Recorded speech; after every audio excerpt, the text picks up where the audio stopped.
Former Liverpool defender Jamie Carragher faces sack from Sky pundit job for spitting at a 14-year-old girl from his car window after claiming he was goaded by Man Utd fans following defeat. Jamie Carragher will hold talks about his future with Sky after being caught on camera spitting at a teenage girl from his car. The former Liverpool defender had been covering Saturday a lunchtime's match for Sky between his old club and Manchester United at Old Trafford and was driving home alone when the incident occurred. Carragher was being filmed by the driver, the 14-year-old girl's father, who told the Daily Mirror he was having a bit of banter after the game, which had ended with United winning 2-1. But in a moment of madness, the scene turned ugly and Carragher inexplicably spat towards the car in which the young girl was being driven, with saliva hitting her in the face, causing her to cry.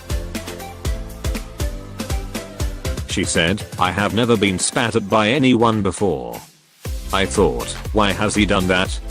I thought I had done something wrong." The 40-year-old contacted the girl's family on Saturday and apologized profusely for the incident that he told Sports Mail was totally out of order and unacceptable, and recognized the shame it has brought on him. He did not attempt to defend himself, but could not understand why the driver had made 3 or 4 attempts to film him.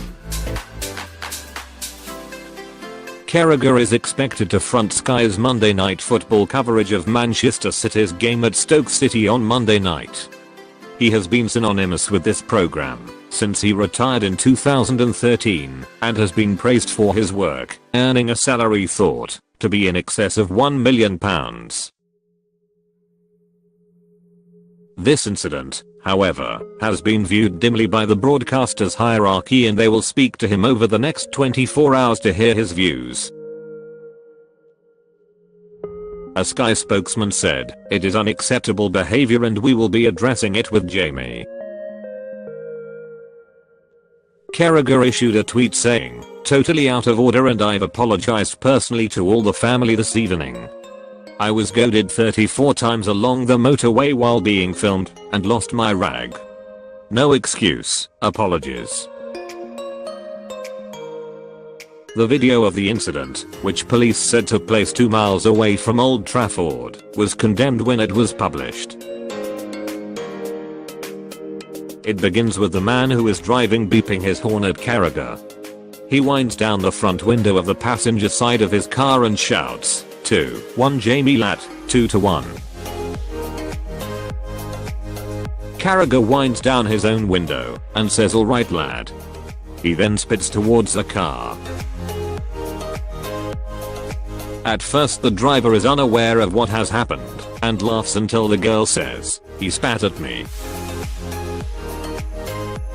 The driver then says, "How? Who op? Nice. Jamie Carragher spat at my daughter. Nice. Very nice, Jamie Carragher." The clip ends with girl, who is clearly upset, saying to her father, "Will you stop it now?"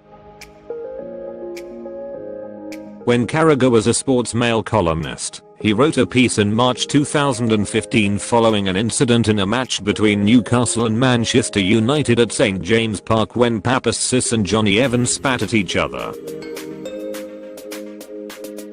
He did not attempt to make light of the disgusting nature of the exchange that led to both players being banned by the Football Association, but explained that a leg-breaking tackle was regarded as worse by footballers.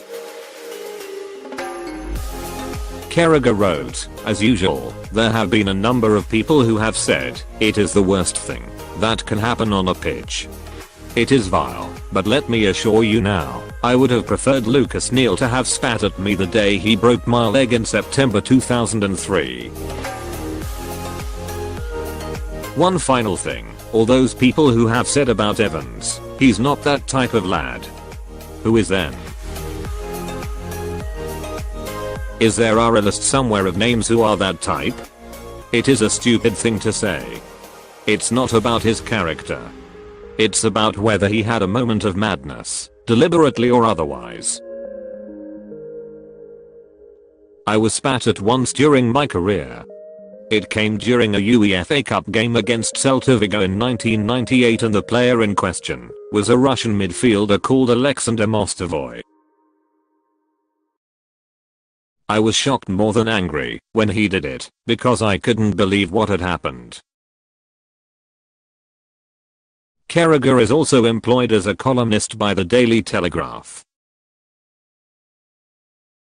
Greater Manchester Police said they had not received any complaints regarding the incident.